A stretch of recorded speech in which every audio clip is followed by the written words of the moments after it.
Christ est là. Christ n'est pas indiscret. Voyez une chose. Jean 4, verset 16 à 19. La Bible dit, va, lui dit Jésus, appelle ton mari et viens ici. Il s'agit de la femme samaritaine.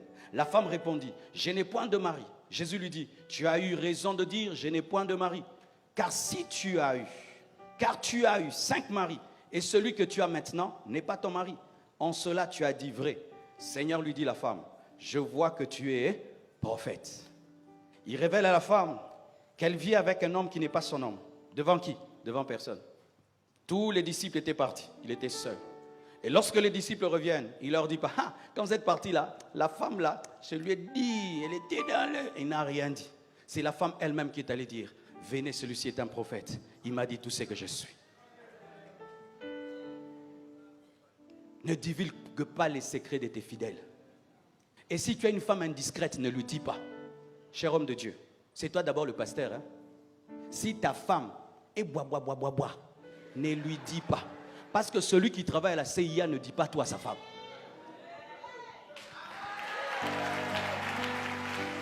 Il y a des hommes de Dieu, c'est que tu lui dis, tu l'as dit à sa femme. On dit ça si ta femme a la maturité et la sagesse et la discrétion. Mais quand tu lui dis une fois, ça entre dans l'église. Tu lui dis 2 fois, ça entre dans l'église. Tu lui dis 4 fois, ne lui dis plus. Dis-lui seulement les bonnes choses. Les choses bizarres et compliquées, ne lui dis pas. Elle n'a pas la maturité de t'accompagner dans le secret.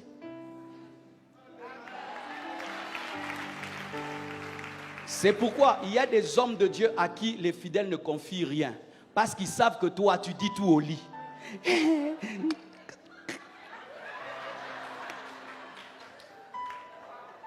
Et puis, la sœur entend, ça passe dans l'église. Mais j'ai dit au pasteur, tu as dit, moi j'ai pas dit. Elle comprend, tu avais dit à ta femme. Et puis maintenant, elle dit, hey, ne dites rien au pasteur, il dit tout à sa femme et sa femme dit tout à tout le monde. Quand tu es une femme sage, mature, qui t'aide à régler les problèmes, dis-la. Parce qu'elle est dans ta vie en train de t'aider. Mais si elle a l'immaturité, fais attention parce que tu auras des problèmes comme Samson. Ce qui a révélé l'énigme de Samson, c'était sa femme. Alléluia. On ne dit pas tout à sa femme. Si elle n'a pas la maturité, on ne lui dit pas tout. Il y a des femmes qui chassent les fidèles de l'église. Alléluia. Sœur, sors de cette église. Tu as l'esprit de Jézabel. Alors que demain, elle sera la grande prédicatrice. Pourquoi? Elle est jalouse.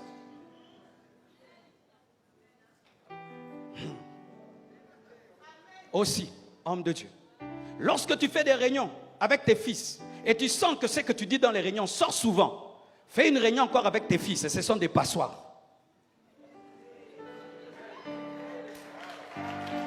Vous qui êtes dans les réunions pastoraux de l'église où on traite des choses délicates, mais vous avez l'esprit de les sortir, vous amenez des problèmes dans l'église. Quand on t'attire déjà dans la réunion, on suppose que tu as la sagesse. Mais toi, quand tu sors d'une réunion, ah, c'était comment là-bas? Vous avez fait 4 heures du temps. Ah, on a dit des choses. Quelles choses? Des choses très délicates. C'était quoi? Ok, je te dis seulement une partie. Le pasteur a dit qu'à partir de demain, si quelqu'un n'arrive pas à 7 heures, il ferme la porte.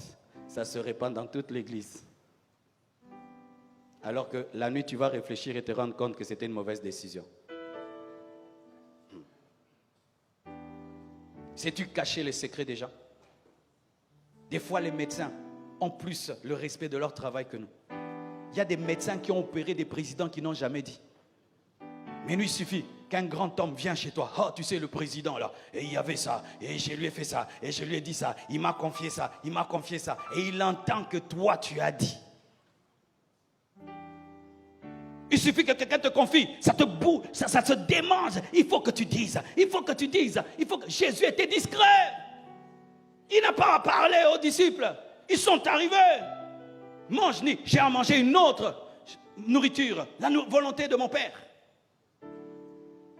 Et parlons même de la manière de prophétiser. Jésus a dit ces choses sales, humiliantes, face à face. Disons, c'était dans le bureau qu'il a révélé à cette femme qu'elle avait un mari qui n'était pas le sien. Mais quand tu prends le micro, et en plus on est en live, et tu viens, tu dis à quelqu'un que tu es dans le péché, c'est de l'indiscrétion. Les gens ne viennent pas à l'église afin qu'on étale leur péché. Alléluia. Les gens ne viennent pas à l'église pour qu'on étale leurs péchés. Si tu me tiens debout et puis tu dis que je vis dans la débauche, qu'est-ce que tu as créé en moi?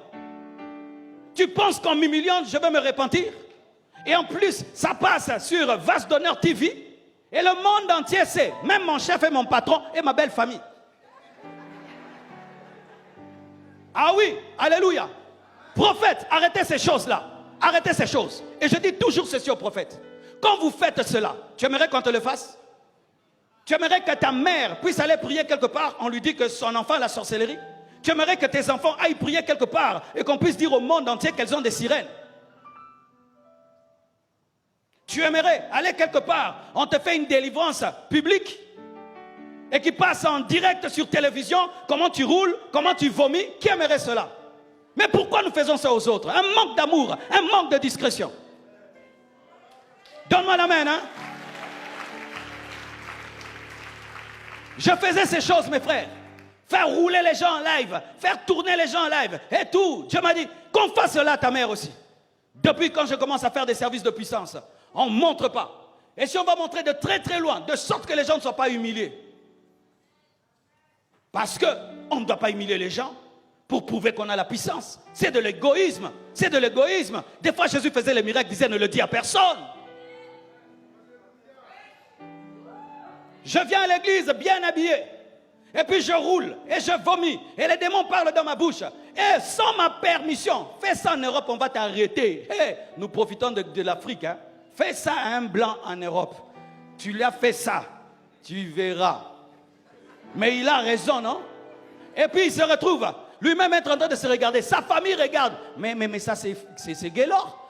Mais il est en train de vomir. Mais les démons sont en train de parler en Gaylord.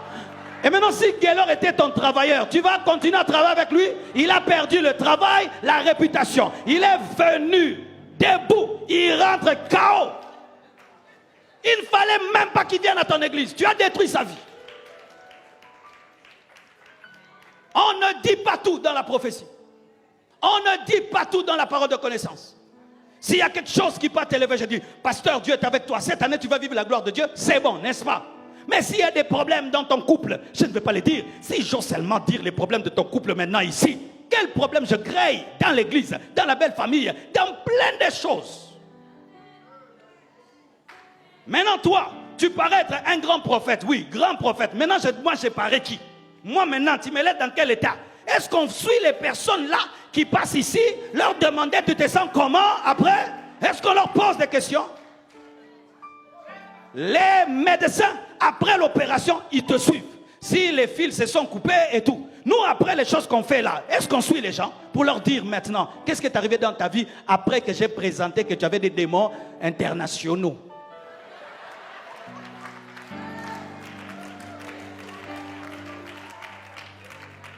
Ne faites pas aux autres ce que vous n'aimerez pas qu'on vous fasse.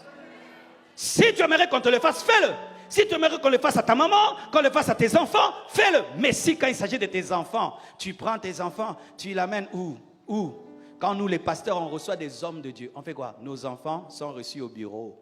On prie pour eux au bureau. Et s'ils tombent, ils tombent au bureau. Et s'ils roulent, ils roulent au bureau. S'ils crachent, ils crachent au bureau. Pourquoi on ne fait pas en public?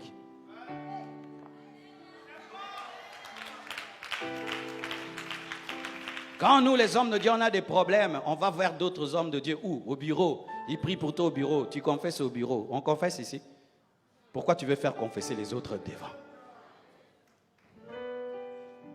C'est pourquoi, lorsque Paul parle, il dit aspirez donc spirituel. Il dit j'aimerais vous montrer la méthode par excellence pour cela. Il dit quoi? L'amour est. C'est-à-dire quoi? Pour rechercher les dons, il faut chercher l'amour. Car si tu as la parole de connaissance sans amour, c'est une arme à destruction massive.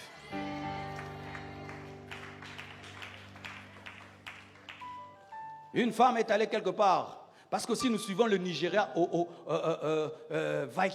à l'aveuglette. Ne faites pas tout ce qui se passe au Nigeria. Le Nigeria n'est pas le Saint-Esprit. Le Nigeria n'est pas le Saint-Esprit. Oh, comme le grand prophète nigérien le fait, je le fais. Non, fais-le si la Bible le dit. Si la Bible le dit, pas parce qu'on le fait au Nigeria. Maintenant, qu'est-ce qu'elle a fait? Elle est allée au Nigeria et on a prophétisé sur elle que sa maman a la sorcellerie, sa maman la bloque. Et vous savez, sa maman suivait la télévision. Elle est tombée, elle est morte. AVC. Elle est morte. Tu rentres à la maison, ta maman est morte. Ça, c'est Dieu. Les bureaux servent à quoi? À dire des choses en secret. Même à l'hôpital, le médecin t'appelle, il te dit, monsieur, tu as le cancer, monsieur, tu as le ceci. Il le crie dans tout l'hôpital, ce monsieur, venez au hôpital, faites sortir tous les malades. Je viens de l'ausculter, il a le cancer, il meurt dans 3 ans. On te fait ça? Mais nous sommes des médecins, mais nous sommes des médecins, mais nous sommes des médecins. C'est pourquoi nous sommes étonnés. Les hôpitaux sont remplis et il y a des églises qui sont vides. Des hôpitaux sont remplis, les églises sont vides. Parce que là-bas, il y a de la déontologie. Il y a le respect de l'homme. N'est-ce pas? Si tu vas te faire piquer et tu es un homme, tu ne veux pas qu'une femme te pique, tu refuses. Est-ce qu'on va t'obliger? Si tu es une femme, un homme vient te piquer, tu refuses. Est-ce qu'on va t'obliger? Il y a le respect de l'homme. Mais nous, une fois que quelqu'un a mis la porte, le pied dans la porte de l'église, il n'a plus de personnalité. Viens ici, dors là-bas. Tourne. Pourquoi? Tu es entré à l'église. J'ai fait de toi ce que j'ai fait. Ici, c'est mon royaume.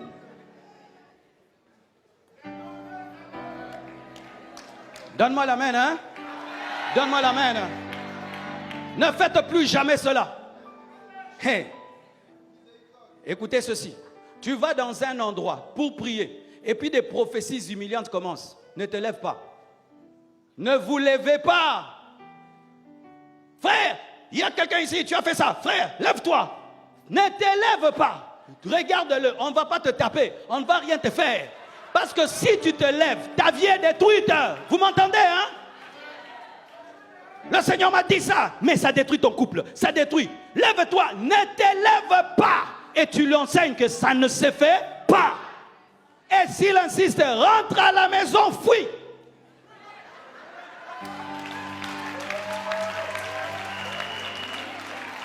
Ce sont des choses que j'ai apprises à mes dépens. Hein. Je vous ai dit, moi j'ai fréquenté tous les milieux. Un jour je vais prêcher quelque part. Alors le monsieur je vais prêcher avec quelqu'un. Il avait beaucoup de succès en ce temps-là. Moi je venais de commencer. Quand on arrive à la veillée, il me regarde. Il sent que je m'étais très bien préparé. Lui, il avait tellement de succès qu'il ne se préparait plus. Et j'ai pu sentir cela. Alors quand il a pris la parole, il m'a fait un truc. Hein. Il a dit, je ne vais pas trop parler, je vais seulement exhorter. Mais avant de partir, je vais prier pour l'homme de Dieu. Et moi et toi, on ne se connaît pas, on ne cause pas trop. Et puis avant de partir, il me dit, homme de Dieu, viens, je vais prier pour toi. En ces temps-là, j'avais des trucs dans la tête que si tu me fais ça, je dois me tenir debout de peur que ça fasse un scandale. Il y a déjà un scandale. Je ne me lève pas. Le scandale avait déjà commencé quand tu m'as appelé. Oh! Alors moi, je n'avais pas encore téléchargé cet antivirus-là. Et puis il m'appelle. Je sais ce qu'il dit. Mets tes pieds, écrase mes pieds. France, viens, je vais montrer. Il me fait ça. Viens. Approche-toi. Écrase mes pieds. N'aie pas peur, fais.